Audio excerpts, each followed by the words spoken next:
Hey guys, welcome back to Trending, brought to you by Airtel. Today on my hot seat, I have the one, the only, one of the funniest men in this country, Africa as a whole, Woli Arole. Thank you. You sabi Africa as a whole, funny something. I did try. I mean, watch a woman. Yes, sir, you did try. Wait. How are you? I'm good, looking good. Yes. Nice seeing you too, yeah. It's been so long. I'm telling you, thanks for helping my career then and you're helping it once again. Oh my God. No, that's your job. And it's so much for me. Like, I feel like you should host the show because they're asking me questions so No. much. But you know, we have this segment, you've been here before now, so we have this segment called the Style of This Segment. Tell us what you're wearing and the inspiration behind it. So what are you wearing? What is the inspiration behind it? Trouser, top, 8,000, around 5,000 small. Okay. Make it baggy. Okay. Sneakers. 1.5. No, a bit up high. Hi. I'll put it in the leg so that we match Nike. Not that. So that's it. So it's not, the whole inspiration is, oh, I'm going out today. My guys know me. What's available to wear? You see, my objective about dress is this. May I never go out of the house not wearing anything naked. Once I can achieve that I'm not naked. Now see, I've worn blouse before. It's made with that, have you dressed before? You're like, no, color your law. Pink at grey.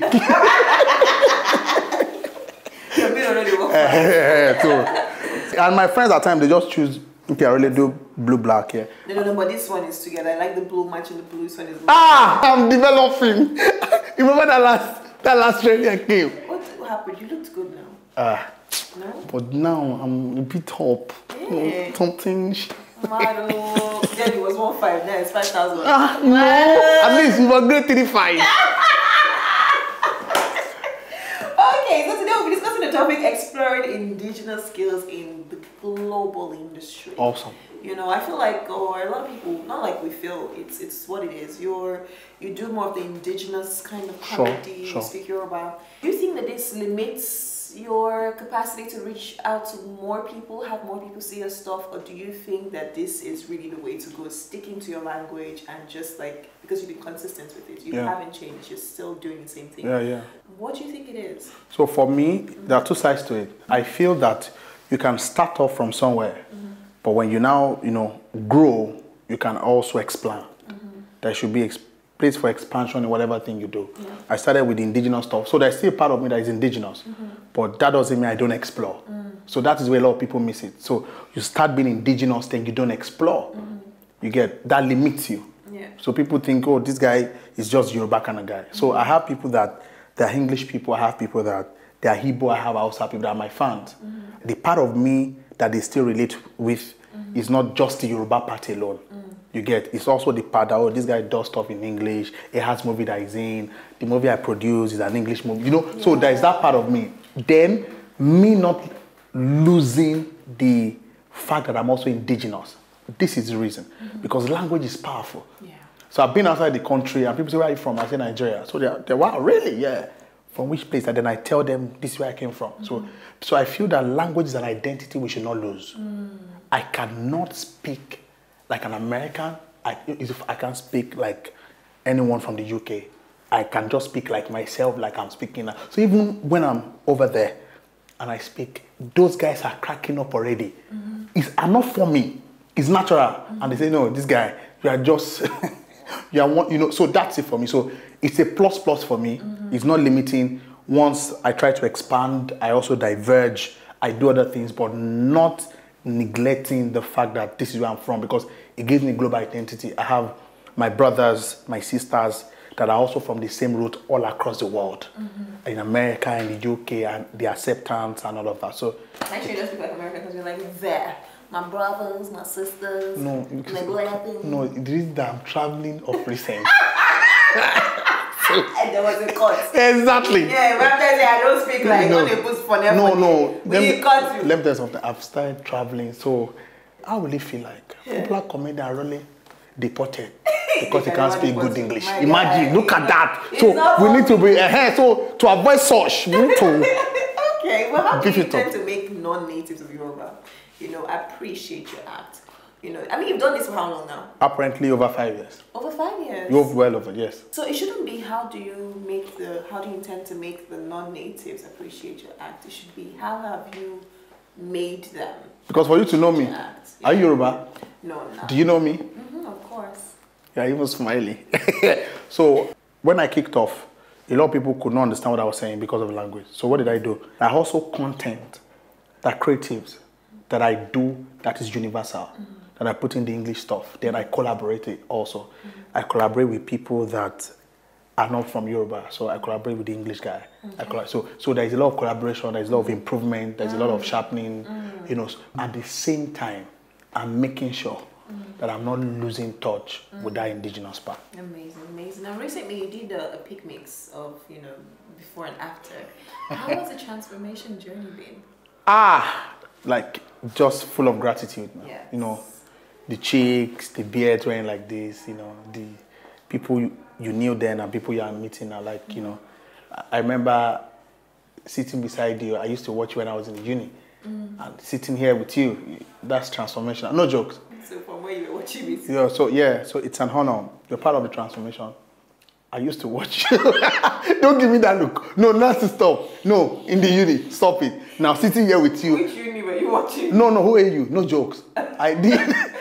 What were you watching? What was I doing? No, trending now. You're still trending. When You were did you finish laughing. school? Isn't that in the 90s? It's not like what bad. Me, I was watching you in the primary school. No, not me. No, you. Who's the one that look like not me too. So it's good, man. Great journey. That's amazing. Inspirational, gratitude, growth. Okay. Importantly, you know, and it's nice. Even me looking at the picture, I'm like, wow. You know, times when people didn't really accept the craft, the brand, and now everybody's like, you know, or some people are like, oh, that's Arole on the street. You know, oh, that's that guy. Oh, that's that prophet guy. Oh, you know, it's quite humbling. That's good to know. Now, you know, I'd like to know, you're a prophet, Abi. And I was praying in my mind, don't go this time. Something told me, I know you. Being inquisitive. It's not how you saw it. Are you a prophet? Yes, I am. Real life prophet now. Is it cartoon? So were you a prophet before comedy or were you a prophet After comedy. So let me explain. This question cracks me up a lot because people are very inquisitive about it. There's no way I go to them. Okay, how far this prophet of it. So this is it. So I've had this thing since I was born. So I was born like this. So I had the gift of, I didn't know. Okay. I just realized when I get to school, I'll say some stuff. It comes to pass. Then I have ability to just see beyond what other ordinary people are saying. Yeah. So I go home one day, I say, Mom, this stuff, when young, and Mom said, see. So prophecies that come before you were born, and that you're special, you're not just like every other person. Then aside that, be careful what you say. You have a gift of the prophetic. Whatever you say comes to pass. Accurate. So, but there's a high chance that I might just be in a place and I'm not there. I'm there physically, I'm gone. Or just say, you guys, this. I'm like, how did you know? So it was just like that. Then I was also a very funny person till now, which I'm still. Right. So it was just like two main talent inbuilt meeting themselves. So even when I was doing my comedy, it was the prophetic stuff that people really loved. Yeah. The prayer, you know, the guy. So I was like an hilarious prophet as a craft.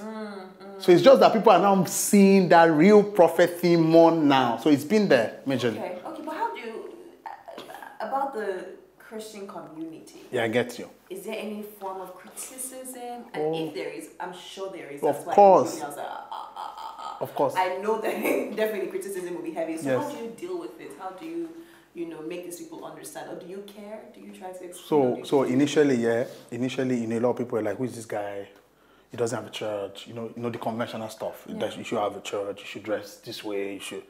This guy that we knew was a comedian and he's just praying that he shall be well with you. And so who is he? Where is he coming from? You know, all of that. I really, even till now, some people just say what. But I think one thing that really has made it acceptable to people are the testimonies that follow. Powerful life transformations that follow. And the stuff about it is where people see proofs, they can't doubt again. Result cancels insult. So if that had not been, it would have been, in fact, it would have been more like, so, and people were like, and people have been following this guy's track record. Oh, these are really guys. Then, then my background, my faith, then even my humor, how I was doing it then. I don't blaspheme, I don't abuse. So everything just worked in line. Oh, yes, even his comedy is not, Christian people, his comedy is not too bad now. So if he prays, we should say, that kind of stuff.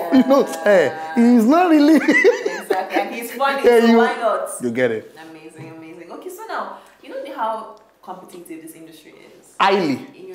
Especially your industry. Too much, man. Yes. So how do you deal with that? Number one, stay original. Okay. Stay original, because because you're trying to compete, now lose your core. You are who you are. Okay, there are a lot of TV shows all across Nigeria, but when it comes to Nancy, when it comes to trending, you have your audience. You have people that love you for who you are. Right. So look at you. You don't intend to impress. Every time you're working on yourself, you don't say unnecessary, you don't use unnecessary cream or carry unnecessary things that are not necessary for your life. How do you know this? They stay in my house. How do you not use unnecessary? I know. So that's it. So there are a lot of people that just stay original and keep innovating. People miss it there. People want to, just like training, so you need to stay in tune with what you're doing. How can I improve on my craft? Then collaborations also work a lot. So that you're not just like giving them old stuff when we're in the new. That's good. That's good. What is the biggest challenge you face? Do you still face challenges? A lot. So what's the biggest you've ever faced? So I think one of it was me being accepted, my acceptability, like who's this guy, this Yoruba guy, people accepting me for who I am, because I didn't come in, the way I do my joke, I don't have ever crack jokes, I say, where they didn't worry, that's not my own kind of humor, you get, I'm just Arole, even the name gave me challenge, like Arole is not really English, then it's not adding Woli to it. Woli Arole, the two names are indigenous. Like the way you call me is very funny. Some people can not even call the name right. So they are like. I don't call it right. Call it. Woli Arole. Wole, Oshe. Thank you. That's the funky one. Like Woli Arole. Is that not it? Yeah, you got it right. That's it. Am I right? Yeah, very well. No, but really, Woli Arole. Yeah, Arole. The way you call Arole, that's it. Arole. That's what I said when I introduced you. I was like, Woli Arole. Yeah, that's it. Yeah, that's it. Excuse you. You're trying me. Continue. So I think, but I think all those challenges are no more there. Like I said, once people start seeing results, they have no choice than to just say, no, this guy knows what he's doing. True that. With the movies I've done, with the shows I've done, places I've been, people I relate with. So all those stuff were just stuff that people saw and said, let's give it to this guy. Let's give it to him. Good, you mentioned shows and movies. What are you working on at the moment? Anything to... I did The Call, was a good one. It's on Netflix. Another movie is coming out this year. Nice. Yes, comedy. I need people to laugh. The movie is going to serve like an antidepressant. Oh, nice. Because a lot of people are facing one or two things. Then also I have my show coming up, a stand-up comedy show. You're going, I have your invite for you already. You're going to sit down elegantly. I'll send it to you. Okay, what is it? See, on the 27th of February. Okay. At a hotel. Just sit down, enjoy, laugh well. Nice. That's it. The table is costly, but for you it's free. Nice. Nancy, you've done a lot in your career. You've met a lot of people, even myself. You don't deserve tickets. Why did you start laughing when you said everybody? Why did you laugh? I laughed out of what you've done in life. Is it funny? But thank you so much. I accept the compliments and I also accept the tickets. Yes. How many? I need to come with my whole family. Shares the table. You said it's a table. You appreciate my work. So thank you very much. A whole table, my whole HIPTV family, everybody here. No, they're coming. There, of course. On the 27th, wear your outfits. We're going to Woli Arole's show. Thank We're you. in the front row. Exactly. Food table. All right, yeah. Well, thank you so much for sharing. I mean, Yes. always a vibe with you. Always fun to chat with you on this show.